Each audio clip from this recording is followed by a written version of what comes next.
Hello viewers, আসসালামু আলাইকুম। আপনি চাইলে আপনার অতীতের যে কোনো পোস্ট, অর্থাৎ 2-4 বছর আগেও যে পোস্টগুলো আপনি করছিলেন সেটি দেখে নিতে পারবেন অতি সহজেই। কীভাবে দেখতে হয় আসুন দেখে নিই। প্রথমেই ফেসবুক ওপেন করুন।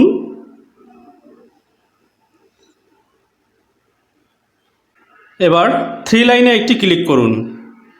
এবার প্রোফাইলের উপরে একটি ক্লিক করে দিন। এবার 3 ডটে একটি ক্লিক করুন। এবার ম্যানেজ পোস্ট, এবার ফিল্টার্স। এবার প্রথমেই দেখতে পাচ্ছেন টুডে লেখা আছে, এর উপরে একটি ক্লিক করে দিন।